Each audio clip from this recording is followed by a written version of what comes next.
Minister move. I move, Lascan Corla, that the Houses of the Oireachtas Commission Amendment Bill be read a second time. The Houses of the Oireachtas Commission came into existence on the 1st of January 2004 under the Houses of the Oireachtas Commission Act of 2003. The founding Commission legislation in 2003 led in summary to two consequences. One, that the Commission become the sanctioning authority for expenditure and for deciding on staff numbers up to the grade of Principal Officer, and that the provision of services and related matter to the Oireachtas, and two, that the system for the allocation of budgets to the Oireachtas changed from the annual civil service estimates and vote procedure to a different process involving a 3-year budget drawn from the Central Fund. The new budget is set every 3 years following negotiations with the Department of Public Expenditure and Reform. The budget is approved at political level by the Commission, and the amending legislation is passed by both Houses of the Oireachtas. Under the terms of the inaugural Commission Act, a 3-year budget covering the period of 2004 to 2006 was provided for the Commission. Further acts were enacted in 2006, 9, 12 and 2015. A new Oireachtas Commission Act is now required as a matter of priority, as the financing period under the 2015 Act expires as and from the 31st of December next. As you will be aware, the Oireachtas Commission oversees the provision of services to the Houses and their members by the Houses of the Oireachtas Service, the parliamentary administration, in accordance with the Commission Acts. The primary functions of the Commission are to provide for the running of the Houses of the Oireachtas, to act as a governing body of the service, to consider and determine policy in relation to the service, and to oversee the implementation of that policy by the Secretary-General. The Commission is not responsible for the management and day-to-day operation of the Houses. The Secretary-General has overall responsibility for these functions in accordance with the Commission Acts. Neither does the Commission set the level of remuneration payable to members of the Houses.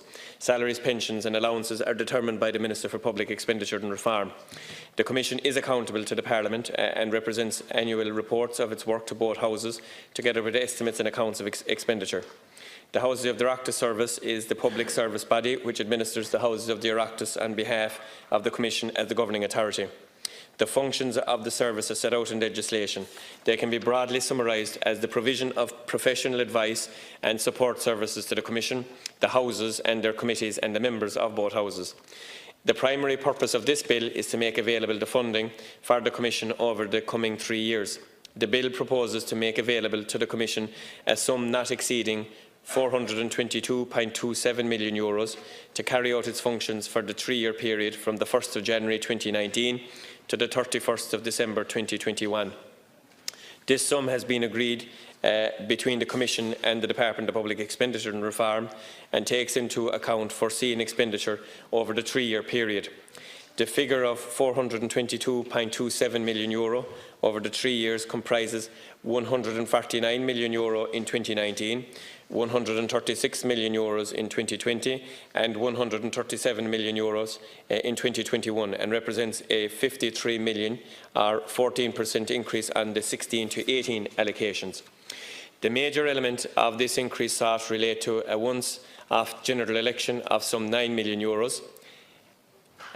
supporting Dáil reform measures which resulted in an increase in staffing and for the extension of the committee support, the provision for FEMP pay restoration measures, and the delivery of a 3-year Oireachtas digital transformation programme which has been costed at €22 million. The estimates for 2020 and 2021 show a decrease from the 2019 levels due primarily to a reduction in general election related costs. While the funding issue is, as I have said, the primary purpose of the bill, the opportunity has also been taken to have a number of amendments of a more technical nature made, and I would now like to provide the House with details of the amendments involved. Section 1 of the bill defines the Principal Act as referred to in the bill. Section 2 amends the definitions of Officer of the Houses of the Oireachtas and Oireachtas committees used in the Principal Act.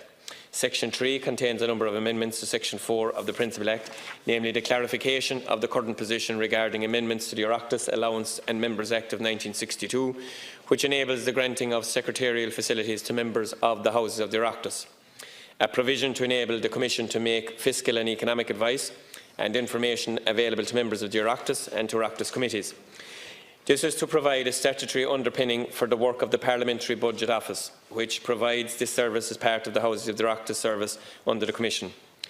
A provision to review an Qaida Nifagul, the official standard of the Irish language, to be used in legislation to provide for a maximum review period of 10 years.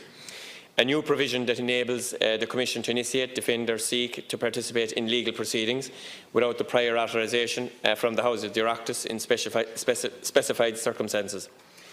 Section 4 amends Section 5 of the Principal Act so as to provide funding for expenditure incurred by the Commission during the 3-year period from the 1st of January 2019.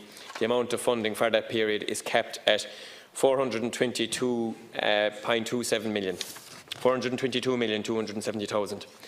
Section 5 provides for the establishment within the Houses of the Oireachtas service of an office to be known as the Parliamentary Budget Office. Section 6 provides for the establishment within the Houses of the Oireachtas of an office to be known as the Office of the Parliamentary Legal Advisers.